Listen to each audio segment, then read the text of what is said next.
नमस्कार और स्वागत है। आज हम एक ऐसे सप्लीमेंट की दुनिया में उतर रहे हैं जिसके बारे में शायद ही कोई हो जिसने जिम में बातें न सुनी हो। हाँ, एक तरफ लोग कहते हैं कि ये मसल्स बनाने के लिए जादू है, तो दूसरी तरफ डर का माहौल है कि इससे शरीर को नुकसान होता है। बिल्कुल, हम बात कर रहे हैं क्रिएटिन की। और ये बातें सिर्फ जिम तक ही सीमित नहीं है। इंटरनेट पर तो मतलब जानकारी और गलत जानकारी का एक सैलाब है। कोई इसे स्टेरॉइड कहता है, कोई कहता है ये सिर्फ बॉडी बिल्डर्स के लिए है। सही बात है। तो आज हमारा मिशन है इस धुंध को हटाना। हम सिर्फ सतह पर नहीं रहेंगे, बल्कि गहराई में जाकर समझेंगे कि विज्ञान क्या कहता है। और ये उन सभी के लिए है जो अपनी फिटनेस को लेकर सीरियस हैं, चाहे उनका लक्ष्य मसल्स बनाना हो, वजन कम करना हो या बस अपनी परफॉर्मेंस को बेहतर बनाना हो। तो चलिए, सबसे बड़े सवाल से ही शुरू करते हैं जो हर किसी के मन में आता है। क्या क्रिएटिन कोई स्टेरॉइड है या कोई खतरनाक दवा? ये सवाल सबसे जरूरी है और इसका जवाब बिल्कुल साफ है। नहीं, क्रिएटिन और स्टेरॉइड में जमीन आसमान का फर्क है। अच्छा। हाँ, स्टेरॉइड सिंथेटिक हार्मोन होते हैं जो शरीर के हार्मोनल सिस्टम के साथ छेड़छाड़ करते हैं और उनके कई गंभीर साइड इफेक्ट्स हो सकते हैं। दूसरी तरफ क्रिएटिन एक नेचुरल कंपाउंड है। एक मिनट, नेचुरल कंपाउंड से आपका क्या मतलब है? क्या ये हमारे शरीर में पहले से ही होता है? हाँ बिल्कुल, हमारा लिवर, किडनी और पैंक्रियाज ये सब मिलकर हर दिन लगभग 1 से 2 ग्राम क्रिएटिन बनाते हैं। ओह। और इसके अलावा जब हम रेड मीट या मछली जैसी चीजें खाते हैं तो हमें वहां से भी क्रिएटिन मिलता है। तो ये कोई बाहरी या अप्राकृतिक चीज नहीं है जिसे हम शरीर में डाल रहे हैं। अच्छा, तो अगर ये शरीर में पहले से है और खाने से भी मिलता है, तो फिर इसे अलग से एक सप्लीमेंट के तौर पर लेने की जरूरत क्यों पड़ती है? बहुत अच्छा सवाल है। देखिए, शरीर जो क्रिएटिन बनाता है और जो हमें खाने से मिलता है वो रोजमर्रा के कामों के लिए काफी है। लेकिन जब आप जिम में इंटेंस वर्कआउट करते हैं, भारी वजन उठाते हैं। हाँ, तो आपकी मांसपेशियों की ऊर्जा की जरूरत कई गुना बढ़ जाती है।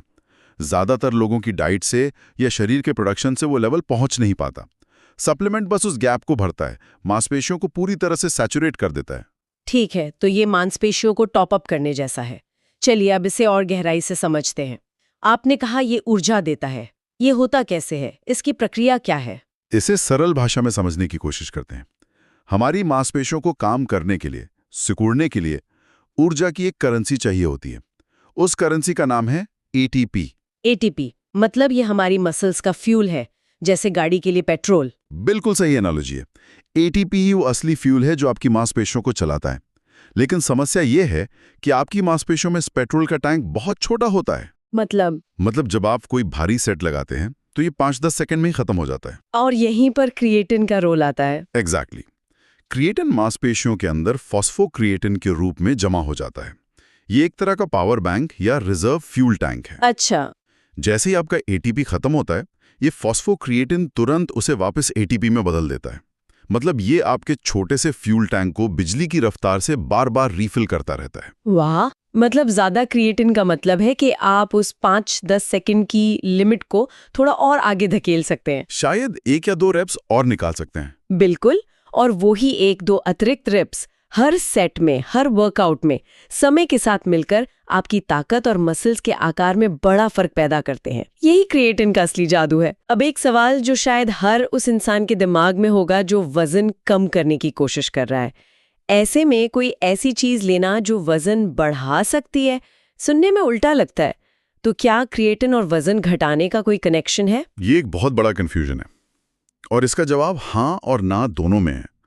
सीधे तौर पर क्रिएटिन कोई फैट बर्नर नहीं है।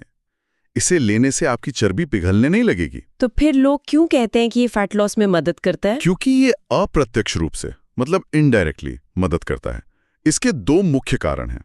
पहला, जैसा हमने अभी बात की, क्रिएटिन आपको जिम में ज्यादा मेहनत करने की क्षमता देता है। मतलब ज्यादा कैलोरी बर्न होती है? हाँ, आप ज्यादा वजन उठा पाते हैं, ज्यादा रेप्स लगा पाते हैं, तो हर वर्कआउट सेशन में ज्यादा कैलोरीज जलती हैं। अच्छा, ये तो वर्कआउट की क्वालिटी को बेहतर बनाता है। और दूसरा कारण? दूसरा और शायद ज्यादा महत्वपूर्ण कारण है lean muscle mass. Creatine muscle बनाने और उसे बनाए रखने में मदद करता है, खासकर जब आप कैलोरी डेफिसिट में होते हैं। रेस्टिंग मेटाबॉलिज्म उतना ही ज्यादा होता है ना? बिल्कुल, ज्यादा मांसपेशियों वाला शरीर सोफे पर बैठे बैठे भी ज्यादा कैलोरी जलाता है। तो ये शरीर को एक ज्यादा कुशल फैट बर्निंग मशीन बनाने में मदद करता है। सही पकड़ा। ये सीधे फैट पर हमला नहीं करता, लेकिन ये आपके शरीर के इंजन को बड़ा कर देता है। ये सुनकर तो कई लोग इसे आजमाना चाहेंगे जो अभी शुरू कर रहे हैं। तो फिर उनके लिए इसे लेने का सही और सबसे सुरक्षित तरीका क्या है? मैं लोडिंग फेज जैसी चीजों के बारे में भी बहुत सुनती हूँ। शुरुआती लोगों के लिए मेरी सलाह हमेशा होती है, इसे सिंपल रखें। किसी भी मुश्किल प्रोटोकॉल की जरूरत नहीं है, बस रोजाना 3 से 5 ग्राम क्रिएटिन मोनोहाइड्रेट लें। बस 3 से 5 ग्राम? हाँ, ये मात्रा ज्यादातर लोगों के लिए अपनी मांसपेशियों को धीरे धीरे सैचुरेट करने के लिए काफी है। लेकिन ये लोडिंग फेज का कॉन्सेप्ट आया कहाँ से, जिसमें लोग पहले हफ्ते 20 ग्राम तक लेते हैं? लोडिंग फेज का कॉन्सेप्ट सिर्फ आपकी मांसपेशियों को जल्दी सैचुरेट कर देता है, शायद 5-7 दिनों में। जी। जबकि 3-5 ग्राम रोज लेने से इसमें 3-4 हफ्ते लग सकते हैं। तो नतीजे थोड़ी जल्दी दिखते हैं? हाँ, बस थोड़ा जल्दी। लेकिन लंबे समय में, मतलब 1 महीने बाद, कोई फर्क नहीं पड़ता। बल्कि ज्यादा डोज से कुछ लोगों को पेट खराब होने जैसी समस्या हो सकती है। तो धीमा और स्थिर रास्ता ही बेहतर है। और इसे लेना कब चाहिए? पानी के साथ, वर्कआउट से पहले या बाद में? आप इसे सादे पानी के साथ ले सकते हैं। कुछ स्टडीज कहती हैं कि इसे कार्बोहाइड्रेट्स के साथ लेने से इसका एब्जॉर्प्शन थोड़ा बेहतर हो सकता है। तो अपने पोस्ट वर्कआउट शेक या मील के साथ लेना एक अच्छा ऑप्शन है। ओके। पर सबसे जरूरी चीज टाइमिंग से भी ज्यादा है कंसिस्टेंसी। आपको इसे हर दिन लेना है, चाहे वर्कआउट वाला दिन हो या आराम का, क्योंकि इसका असर धीरे धीरे जमा होकर होता है। ये बहुत जरूरी बात है। अब उस सबसे बड़े मिथक पर आते हैं जिसकी वजह से खासकर महिलाएं इसे लेने से डरती हैं। मैंने क्रिएटिन लेना शुरू किया और 1 हफ्ते में मेरा वजन 2 किलो बढ़ गया। इसमें कितनी सच्चाई है? इसमें पूरी सच्चाई है, लेकिन जिस बात से लोग डरते हैं वो गलत है। हाँ, जब आप क्रिएटिन लेना शुरू करते हैं तो आपका वजन 1 से 2 किलो तक बढ़ सकता है। लेकिन, और ये सबसे जरूरी बात है, ये वजन फैट यानी चर्बी का नहीं होता। तो फिर ये वजन क्या है? ये पानी का वजन है। क्रिएटिन पानी को अपनी ओर खींचता है और उसे मांसपेशियों की कोशिकाओं के अंदर जमा करता है। अच्छा। मुझे याद है जब मैंने पहली बार क्रिएटिन लेना शुरू किया था तो मैं भी वजन मापने की मशीन पर चढ़कर डर गया था। लेकिन फिर मैंने आईने में देखा और महसूस किया कि मेरे मसल ज्यादा भरे हुए और पंप दिख रहे थे। तब मुझे समझ आया कि ये अच्छा वजन था। तो मतलब स्केल पर जो नंबर बढ़ता है वो असल में एक अच्छा संकेत हो सकता है। हाँ। कि क्रिएटिन अपना काम कर रहा है। बिल्कुल, ये आपकी मांसपेशियों को एक फुलर, मजबूत और ज्यादा टोन्ड लुक देता है। ये वो ब्लोटिंग नहीं है जो ज्यादा नमक खाने से होती है। ये पानी मांसपेशियों के अंदर है। तो आपकी सलाह है कि वजन मापने की मशीन को कुछ हफ्तों के लिए भूल जाएं। हाँ, आईने में देखें, अपने कपड़ों की फिटिंग महसूस करें और जिम में अपनी ताकत पर ध्यान दें। ठीक है, अब सुरक्षा की बात करते हैं। जिम में तो यही सुनने को मिलता है कि भाई ज्यादा मत ले, किडनी पर असर पड़ेगा। ये डर इतना आम क्यों है? ये डर एक बहुत बड़ी गलतफहमी से पैदा हुआ है। क्रिएटिन दुनिया में सबसे ज्यादा रिसर्च किया गया स्पोर्ट्स सप्लीमेंट है। सैकड़ों स्टडीज हो चुकी हैं और निष्कर्ष हमेशा यही रहा है कि स्वस्थ लोगों के लिए बताई गई डोज में लेना पूरी तरह से सुरक्षित है। तो फिर ये किडनी वाली बात आई कहां से? ये क्रिएटिनिन नाम के एक वेस्ट प्रोडक्ट से जुड़े कंफ्यूजन की वजह से है। जब हमारा शरीर क्रिएटिन को इस्तेमाल करता है तो क्रिएटिनिन बनता है, जिसे हमारी किडनी खून से फिल्टर करती है। ओके। तो जो लोग क्रिएटिन सप्लीमेंट लेते हैं उनके खून में क्रिएटिनिन का स्तर स्वाभाविक रूप से थोड़ा सा बढ़ जाता है। लेकिन ये बढ़ा हुआ स्तर किडनी की खराबी का संकेत नहीं है, बल्कि ये सिर्फ सप्लीमेंट का एक सामान्य परिणाम है। स्वस्थ किडनी इसे आराम से हैंडल कर सकती हैं।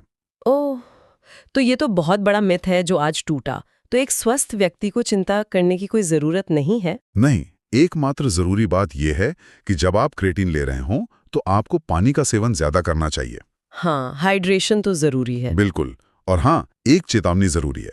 जिन लोगों को पहले से ही किडनी से जुड़ी कोई बीमारी है, उन्हें इसे लेने से पहले अपने डॉक्टर से सलाह जरूर लेनी चाहिए। हमने अभी तक इसके फिजिकल फायदों की बात की, मसल्स, स्ट्रेंथ, लेकिन मैंने कहीं पढ़ा था कि इसका दिमाग पर भी असर होता है। क्या इसमें कोई सच्चाई है? और ये क्रिएटिन का एक ऐसा पहलू है जिसके बारे में बहुत कम लोग बात करते हैं। हमारा दिमाग हमारे शरीर का सबसे ज्यादा ऊर्जा इस्तेमाल करने वाला अंग है, और वो भी फ्यूल के लिए एटीपी का इस्तेमाल करता है। मतलब जो प्रक्रिया मांसपेशियों में होती है वैसी ही दिमाग में भी होती है? काफी हद तक। कई नई स्टडीज ये दिखा रहे हैं कि क्रिएटिन सप्लीमेंटेशन दिमाग में भी ऊर्जा की उपलब्धता को बढ़ा सकता है। इससे याददाश्त, फोकस, इन सब में सुधार देखा गया है। ये तो कमाल की बात है। मतलब ये सिर्फ शरीर के लिए ही नहीं बल्कि दिमाग के लिए भी एक सप्लीमेंट हो सकता है। अब जब हमने ये जान लिया है कि क्या करना है, तो ये भी जानना जरूरी है कि क्या नहीं करना चाहिए। कुछ जरूरी नियम हैं। पहला, जैसा मैंने कहा, कम पानी कभी ना पिएं। दूसरा, शराब का सेवन सीमित करें। शराब डिहाइड्रेशन को बढ़ावा देती है और क्रिएटिन के फायदों को कम कर सकती है। और क्वालिटी के बारे में क्या? बाजार में बहुत सारे अलग अलग तरह के क्रिएटिन हैं। ये एक बहुत अच्छा पॉइंट है। मेरा सुझाव है कि आप किसी फैंसी मार्केटिंग के झांसे में ना आएं। क्रिएटिन मोनोहाइड्रेट इसका सबसे पुराना, सबसे ज्यादा रिसर्च किया गया और सबसे प्रभावी रूप है। और सबसे सस्ता भी है। हाँ, बस ये सुनिश्चित करें कि आप एक अच्छे ब्रांड से खरीद रहे हैं। और चौथा, ओवरडोज न करें। 3 से 5 ग्राम से ज्यादा लेने से कोई अतिरिक्त लाभ नहीं होता। और शायद सबसे महत्वपूर्ण बात यह है कि इसे किसी शॉर्टकट के रूप में न देखा जाए। बिल्कुल, और ये इस पूरी चर्चा का सार है। क्रिएटिन एक सहारा है, बैसाखी नहीं। ये आपके प्रयासों को थोड़ा और प्रभावी बना सकता है, लेकिन ये आपके लिए मेहनत नहीं करेगा। आपकी ट्रेनिंग, आपकी डाइट और आपकी नींद, ये 3 स्तंभ हैं। अगर नींव ही कमजोर है तो कोई भी सप्लीमेंट जादू नहीं कर सकता। बहुत खूब। तो आज की हमारी चर्चा को संक्षेप में प्रस्तुत करते हैं। हमने सीखा कि क्रिएटिन स्टेरॉइड नहीं है, बल्कि एक प्राकृतिक और सुरक्षित कंपाउंड है। ये परफॉर्मेंस बढ़ाता है। इससे जो वजन बढ़ता है वो मांसपेशियों में पानी का होता है, फैट का नहीं। और ये अप्रत्यक्ष रूप से वजन घटाने में और दिमागी फंक्शन में भी मदद कर सकता है। पर सबसे बड़ी बात, ये कोई जादुई पाउडर नहीं है। हाँ, और मैं एक अंतिम विचार के साथ इसे समाप्त करना चाहूंगा। फिटनेस और स्वास्थ्य की दुनिया में सबसे बड़ी गलती जो हम करते हैं वो है अगली जादुई गोली की तलाश करना। हम शॉर्टकट ढूंढते हैं। और क्रिएटिन को भी अक्सर उसी नजर से देखा जाता है। बिल्कुल। लेकिन सच्चाई ये है कि असली शक्ति कंसिस्टेंसी और अनुशासन में है। आपकी असली ताकत रोज जिम जाने में है, तब भी जब आपका मन ना हो। वो प्लेट में सलाद चुनने में है जब सामने बर्गर रखा हो। वो रात को 8 घंटे की नींद पूरी करने में है। सही बात है। क्रिएटिन एक बेहतरीन टूल है, लेकिन कोई भी टूल तभी काम करता है जब उसे इस्तेमाल करने वाला अनुशासित हो। इसलिए सप्लीमेंट पर ध्यान देने से पहले अपनी आदतों पर ध्यान दें। जब आपकी नींव सही होगी तो क्रिएटिन जैसे उपकरण उस आग में घी का काम करेंगे।